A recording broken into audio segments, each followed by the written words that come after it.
Most people with general knowledge can name famous aviators from the Second World War, but what about those who went before them? What about the pioneers of military flight, the First World War aces? The Red Baron, Albert Ball maybe, Billy Bishop, George Guillaume.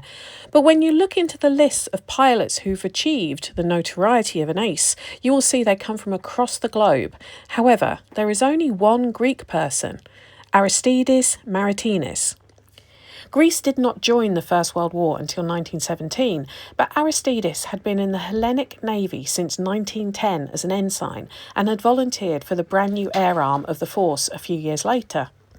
It could quite easily be argued he was part of the first ever aerial naval mission when, on the 5th of February 1913, as an observer, he and his pilot conducted reconnaissance on an Ottoman naval base and also dropped bombs on an area in the Dardanelles.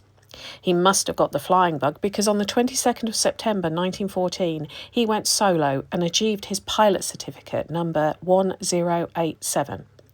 In 1914, he and another Greek pilot, Dimitrios Kamberos, took the initiative to form the first ever Greek Naval Air Force Academy.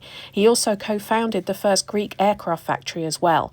They specialised in seaplanes at their school, as even though Greece itself is a very large landmass, it is full of smaller islands and there was a need for both observation and protection of shipping from the looming Ottoman threat.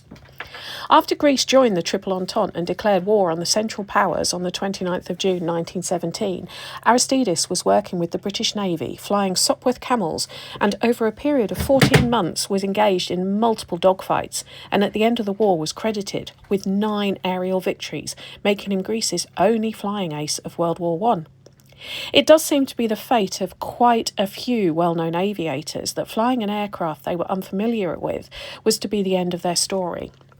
I am thinking here of one of my personal heroes, Guy Gibson, but on the 22nd of December 1918, Maritinis was flying from Thessaloniki to Athens when his aircraft, a Bouquet 14, which he had not many flying hours in, went down in bad weather near to the infamous Mount Olympus.